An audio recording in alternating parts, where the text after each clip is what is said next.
El artículo 14 establece el derecho laboral madre, del cual se desprenden todo lo demás, como es poder trabajar y o desarrollar la propia empresa en el territorio nacional. Este principio fundante del sistema laboral argentino, asimismo, es acompañado y reforzado en el mismo texto que le da vida, por una serie de garantías y libertades civiles que son la libre circulación de personas e ideas de asociación, culto y enseñanza. El artículo 14 lo que busca es garantizar que las personas puedan trabajar y desarrollar un emprendimiento con total libertad, siempre y cuando la actividad sea lícita, es decir, establece los alcances y limitaciones de este derecho fundante. El artículo 14 bis enumera y garantiza los principales derechos del trabajador en nuestro país. Estratégicamente se ubica luego del artículo 14, ya que allí se establece el derecho laboral madre, que sería el derecho a poder trabajar y a emprender una actividad. De ese principio fundante, el 14 bis garantiza que toda norma sobre el contrato de trabajo deberá observar condiciones justas y dignas de trabajo, jornada para trabajar limitada, vacaciones pagas, aguinaldo y tiempos de descanso, remuneración equitativa a la tarea realizada, salario mínimo vital y móvil, participación en el lucro de las empresas, protección ante el despido injustificado, empleo público estable y permanente, organización sindical interna autónoma del Estado y derecho a huelga. Para explicar la importancia del artículo 14 bis debemos tener en cuenta que es el único apartado vigente en la Constitución Nacional en la que se garantizan los derechos laborales básicos en Argentina. Esto significa que toda norma vinculada al derecho laboral tiene que estar en sintonía con la lista que nombramos, para no ser considerada como un acto inconstitucional. Hablemos de las leyes laborales de otros países. Un ejemplo es Venezuela. Toda persona tiene derecho al trabajo y al deber de trabajar. El Estado garantizará la adopción de las medidas necesarias a los fines de que toda persona pueda obtener ocupaciones productivas, que le proporcione una existencia digna y decorosa y le garantice el pleno ejercicio de este derecho. La ley adoptará medidas tendentes a garantizar el ejercicio de los derechos laborales de los trabajadores y trabajadoras no dependientes. El Estado garantizará la igualdad y equidad de hombres y mujeres en el ejercicio del derecho al trabajo. Ninguna ley podrá establecer disposiciones que alteren la intangibilidad y progresividad de los derechos y beneficios laborales. Todo trabajador tiene derecho a un salario suficiente que le permita vivir con dignidad. Todos los trabajadores y trabajadoras del sector público y del privado tienen derecho a huelga. Los 9 puntos de la ley laboral de Brasil que preocupan. Luego de 3 paros generales y varias modificaciones, Brasil aprobó una ley laboral que flexibiliza las normas de contratación, las rescisiones de contratos y determina la preeminencia de los acuerdos colectivos sobre la legislación, lo que preocupa al gobierno, que considera que esto empeorará las condiciones de competencia en las empresas uruguayas. El presidente brasileño Michel Temer aspira con la nueva ley que Brasil sea más competitivo y se facilite la concentración de personal. ¿Qué establece en detalle la ley? 1. Acuerdos por encima de la ley. La normativa brasileña establece, entre otras disposiciones, que las convenciones y acuerdos colectivos de las empresas prevalecerán sobre las disposiciones legales. 2. Vacaciones. Si bien las vacaciones no se modifican en cantidad de días, sí se pueden fraccionar en diferentes maneras a partir de la ley, que se podrán dividir hasta en 3 veces. Y las pausas podrán modificarse con la condición de que sean de al menos 30 minutos. 3. Jornadas de 12 horas. Por otra parte, establece la posibilidad de una jornada de 12 horas de trabajo, con 36 horas interrumpidas de descanso. 4. Salario por hora.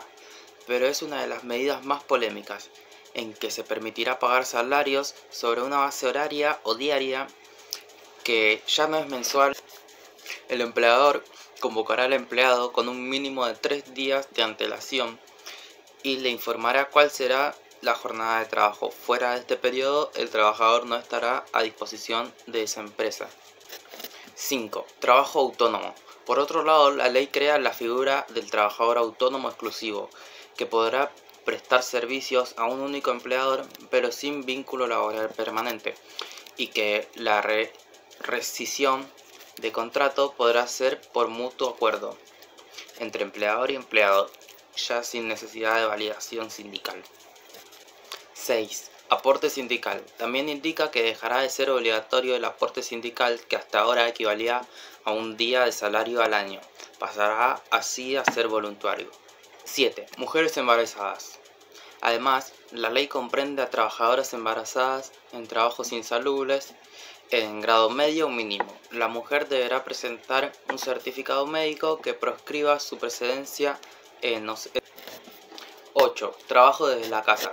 Se reglamenta la posibilidad de trabajar desde la casa con un reembolso de los gastos en los que incurra el trabajador. Y por último 9. Despidos. La ley flexibiliza las condiciones de despido. El mismo podrá notificarse con 15 días de anticipación y no 30 como hasta ahora, y la indemnización no queda atada al salario. Hablemos de un caso que le dan un mal uso al artículo 14 o 14 bis. Reforma provisional. Derechos y garantías que se vulneran. La Asociación de Abogados de Buenos Aires manifiesta su rechazo al proyecto de ley en tratamiento en el Congreso de la Nación. De sancionarse este proyecto, los jubilados sufrirán un menoscabo sobre sus prestaciones, que se profundizará en cualquier momento en que las variables salariales crezcan por encima de la inflación.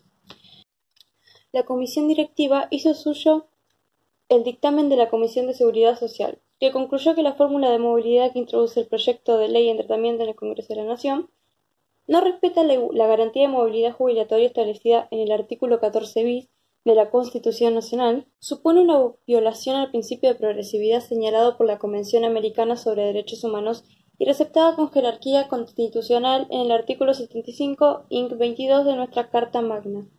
Supone una aplicación retroactiva prohibida por la ley. El dictamen, además, señala que la intención de la modificación de la fórmula de movilidad no es proteger a los beneficiarios o mejorar sus condiciones de vida, sino pagar menos. Por último, sobre la eliminación de obligaciones patronales que contempla el proyecto para el caso en que el trabajador reúna los requisitos necesarios para acceder a la prestación básica universal, el dictamen alerta sobre el peligro de un eventual desfinanciamiento del sistema, señalando que cualquier disminución en recaudación conllevará necesariamente a una disminución de los recursos destinados a la seguridad social. El artículo 14 bis, antes de garantizar la movilidad jubilatoria, enuncia el carácter irrenunciable de la seguridad social. El respeto por el principio de integralidad trasladado en el tiempo no es otra cosa que la movilidad jubilatoria. En conclusión, la fórmula de movilidad que introduce el proyecto de la ley en tratamiento en el Congreso de la Nación no respeta la garantía de movilidad jubilatoria establecida en el artículo 14 bis de la Constitución Nacional y supone una violación al principio de progresividad señalado por la Convención Americana sobre Derechos Humanos y receptada con jerarquía constitucional en el artículo 75 Inc. Actualmente, con relación al haber mínimo, rige el artículo 125 de la Ley 24.241. Esta norma expresamente garantiza a los beneficiarios del SIPA, con exclusión de quienes tienen prestaciones íntegramente financiadas por el ex sistema de capitalización, el haber mínimo establecido en el artículo 17 de la misma ley. Ese haber mínimo garantizado se ajusta en función de la movilidad prevista en el artículo 32 de la Ley 26.417. El proyecto de ley limita la garantía del haber mínimo exclusivamente a un grupo de beneficiarios del SIPA, aquellos que hubieran cotizado efectivamente del sistema 30 años de servicios.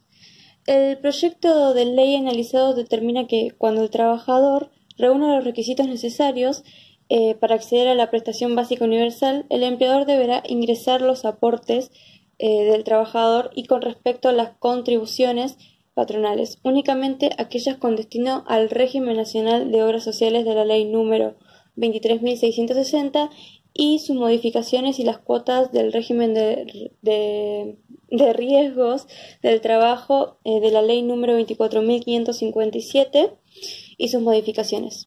El presidente del bloque de diputados nacionales del FPJ, Frente para la Victoria, Héctor Recalde, opinó para Telam sobre el decreto de necesidad y urgencia por el cual el gobierno nacional modifica la ley de riesgos de trabajo, con el objetivo de reducir.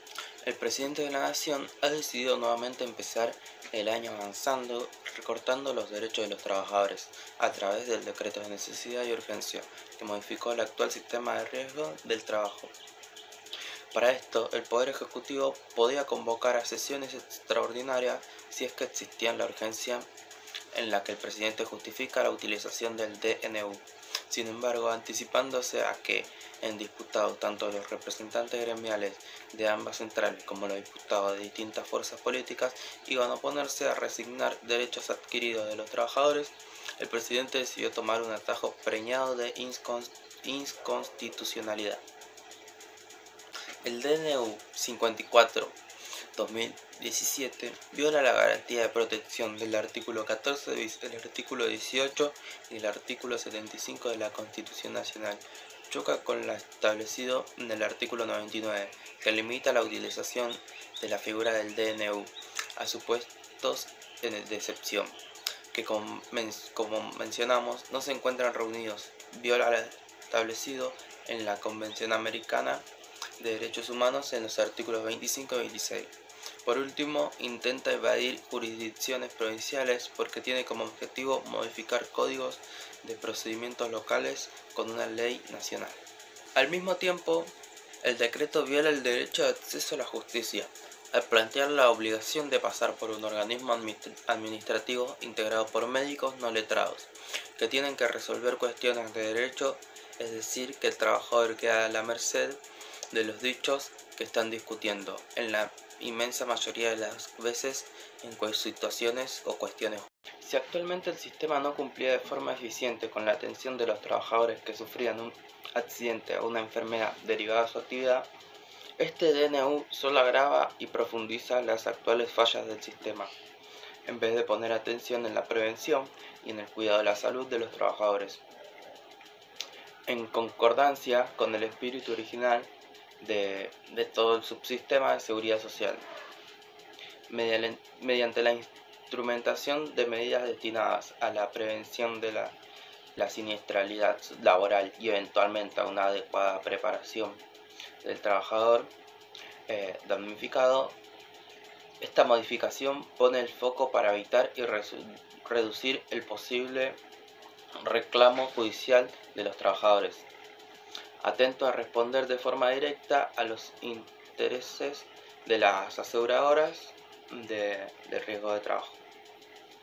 El derecho a la seguridad social de todos los trabajadores es una conquista materializada en la conciencia individual de cada trabajador, como también en las distintas organizaciones sindicales que nuclean y representan al movimiento obrero, por lo que anticipo que este DNU pasará a la historia como un intento infructuoso de alterar El derecho a la seguridad social de todos los trabajadores es una conquista materializada en la conciencia individual de cada trabajador, como también en las distintas organizaciones sindicales que nuclean y representan al movimiento obrero, por lo que anticipo que este DNU pasará a la historia como un intento infructuoso de alterar la relación entre capital y trabajo, enmarcado en la concepción en el actual gobierno